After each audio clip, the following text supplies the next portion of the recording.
If you've been told your AMH is low and that you need to rush into fertility treatments before you run out of eggs, I need you to take a deep breath real quick, because today we are cutting through the panic, the pressure, and the outdated BS so that you can walk away knowing exactly what's in your control, even with a low AMH.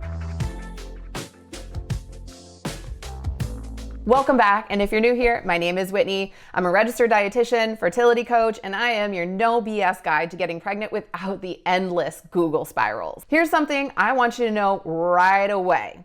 Low AMH does not mean that you are out of options, but I get it. When you see that number, your brain immediately goes into, oh my gosh, I'm running out of eggs, I gotta hustle. So today, I wanna calm things down, and we're gonna talk about what AMH actually measures with a fly in the room, and how it relates to pregnancy success, and why the egg countdown, the egg countdown idea is absolutely outdated. And then in part two, we're gonna get into the science-backed strategies that can actually help you improve ovarian function and your egg quality. Let's get into it. First, let's start talking about what AMH actually is.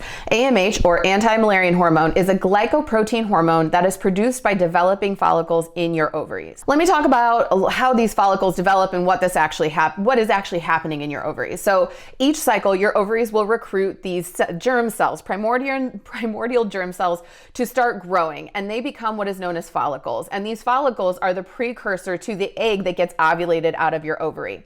Now, your ovary will recruit quite a few of these follicles to start growing, and they go into a maturation process that takes quite a while, but essentially there's many follicles that are being developed all at once. And out of these follicles, one or two of them actually are the egg that gets ovulated in that cycle. The rest of those follicles that have been recruited, that are in development, in that developmental stage, they get reabsorbed. They just pass away.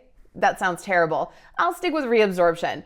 And so since AMH is a measure of, it's a glycoprotein produced by these developing follicles, it is not necessarily how many eggs you have left. It's more of a measure of your ovarian function and how many follicles you have recruited in that single cycle. While studies show that AMH levels don't really heavily impact your chances of natural conception or intervention-free conception, they do play a role in your IVF outcomes. IVF success rates are often linked to how many eggs the doctor can retrieve during the retrieval process. And since low AMH means you have fewer follicles, it can correlate with lower egg retrieval numbers. This is why some doctors freak out when they see a low AMH level and immediately start pushing for aggressive fertility treatments. Fertility drugs and interventions like IUI and IVF are really the only tools in their toolbox. But here's the thing that they're most likely not telling you. Low AMH does not mean you cannot conceive naturally. It doesn't predict your egg quality, and it is not the only fertility marker that matters. And that leads me into the biggest myth that we're going to be talking about today. But first, I want to ask, have you ever felt pressured to go into IVF or other fertility interventions due to a low AMH level?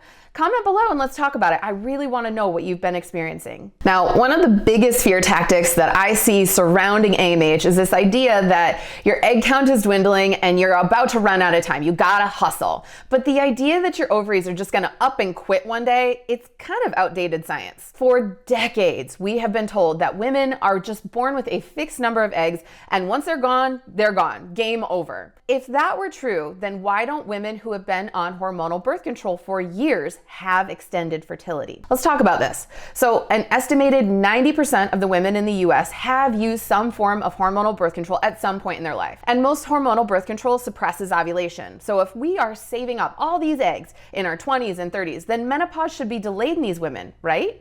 But it's not. The average age of menopause has remained between the ages of 45 and 55 for decades. And even science is having us question these really tightly held beliefs that we've had for so long. Over the last 20 years, researchers have found evidence in both animal studies and human studies that ovarian tissue may be able to regenerate and produce new eggs throughout life. No, your ovaries aren't just little ticking time bombs that are just set to go off at your 35th birthday. And no, your fertility isn't disappearing overnight. This is why focusing on supporting ovarian function is way more important than stressing over one lab result. Now, you're probably thinking about right now, okay, that's good to know, Whit, but what can I actually do to improve AMH levels and egg quality, especially if you're moving forward with IVF? And that is exactly what we're going to be covering in part 2 of this series. In the next video, I'm going to walk you through how to optimize ovulation, even if it's irregular right now, what you can actually do to improve egg quality, and the biggest mistake I see people making when it comes to trying to fix low AMH levels. I'll also be sharing a real client story that proves it is absolutely possible to get pregnant with very, very low AMH levels and a very skeptical medical team. So stay tuned for part 2, which I will go ahead and link below when it drops. In the meantime, be sure to check out my other links, hit subscribe and like and comment below. I would love to hear your experience watching this video. See you in the next one.